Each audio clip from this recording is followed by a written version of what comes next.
Assalamualaikum warahmatullahi wabarakatuh.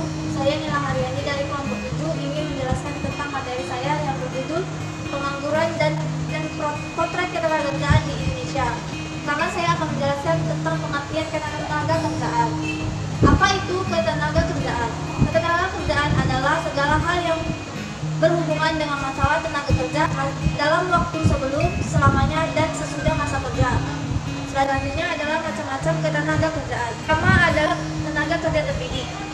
Tenaga kerja terdidik adalah tenaga kerja yang pernah memperoleh pendidikan formal dalam bidang tersebut, tetapi mereka belum pernah dilatih dalam bidang tersebut. Selanjutnya adalah tenaga kerja terlatih. Tenaga kerja terlatih adalah tenaga kerja yang telah bekerja dan pernah mengikuti latihan sesuai dengan bidangnya. Selanjutnya adalah tenaga kerja tidak terlatih. Yang dimaksud tenaga kerja tidak terlatih adalah tenaga kerja di luar tenaga kerja yang pernah terdidik dan tenaga kerja terlatih. Tenaga kerja tidak terlatih ini adalah merupakan bagian terbesar dari seluruh tenaga kerja yang ada. Selanjutnya adalah pengertian dari pengangguran. Apa itu pengangguran? Menurut Sadoko Sutimo, pengangguran adalah suatu keadaan di mana seorang yang tergolong dalam angkatan kerja namun ingin mendapatkan kerjaan tetapi belum dapat memperolehnya. Selanjutnya adalah macam-macam pengangguran. Secara garis besar pengangguran dapat dibedakan menjadi dua golongan menurut lama waktu kerja dan menurut penyebabnya. Yang pertama adalah jenis pengangguran menurut waktu kerja. Yang pertama adalah pengangguran terselubung. Pengangguran terselubung adalah tenaga kerja yang tidak bekerja secara optimal karena suatu alasan tertentu. Yang kedua adalah setengah menganggur. Setengah menganggur adalah tenaga kerja yang tidak bekerja secara formal karena tidak ada lapangan pekerjaan. Yang ketiga adalah pengangguran terbuka. Pengangguran terbuka adalah tenaga kerja yang sungguh-sungguh tidak mempunyai pekerjaan. Pengangguran jenis ini cukup banyak karena memang belum mendapatkan pekerjaan. Yang pertama, pengangguran konjuktural. Pengangguran ini adalah pengangguran yang diakibatkan oleh perubahan gelombang kehidupan perekonomian atau siklus ekonomi. Yang kedua adalah pengangguran struktural.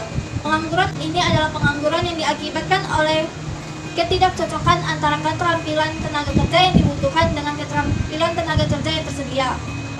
Ketiga adalah pengangguran friksional.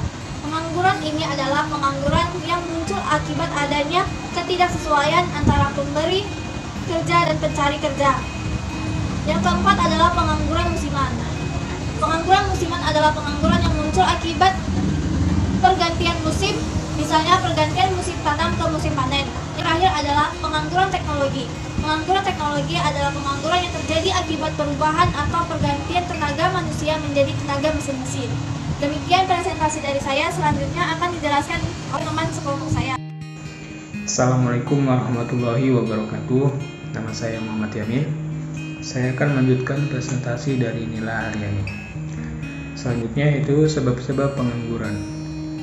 Pengangguran dapat terjadi karena beberapa sebab, diantaranya yaitu pengaruh musim, adanya hambatan atau ketidaklancaran, bertemunya pencari kerja dan lowongan kerja, rendahnya aliran investasi, rendahnya tingkat keahlian, diskriminasi, besarnya angkatan kerja tidak seimbang dengan kesempatan kerja, budaya pilih-pilih pekerjaan. Kemudian dampak pengangguran. Dampak yang dapat ditimbulkan dari adanya pengangguran di Indonesia diantaranya yaitu timbulnya kemiskinan. Pengangguran dapat menghilangkan keterampilan karena tidak digunakan apabila tidak bekerja.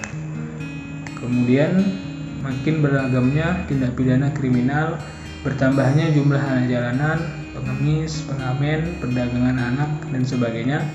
Lalu pengangguran akan menimbulkan ketidakstabilan sosial dan politik. Kemudian terganggunya kondisi psikis seseorang,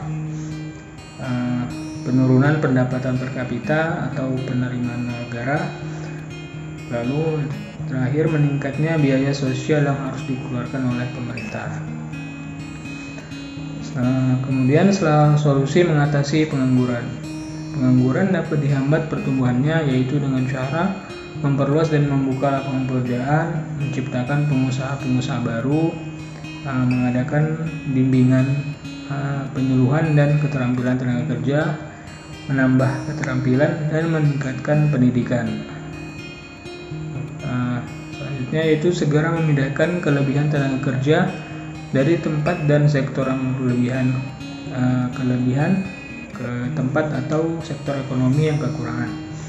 Lalu pemerintah memberikan bantuan wawasan, pengetahuan, dan kemampuan jiwa kewirausahaannya kepada usaha kecil dan menengah atau UKM berupa bimbingan teknis dan manajemen.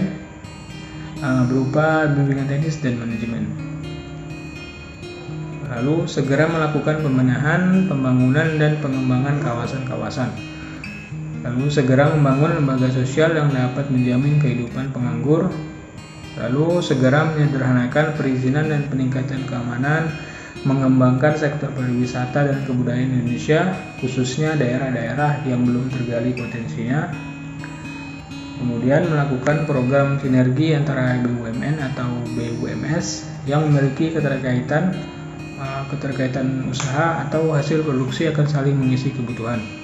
Lalu dengan memperlambat laju pertumbuhan penduduk dengan meminimalisirkan menikah pada usia dini, menyeleksi tenaga kerja atau TKI yang akan dikirim ke luar negeri, segera harus disempurnakan kurikulum dan sistem pendidikan nasional atau Sisdiknas.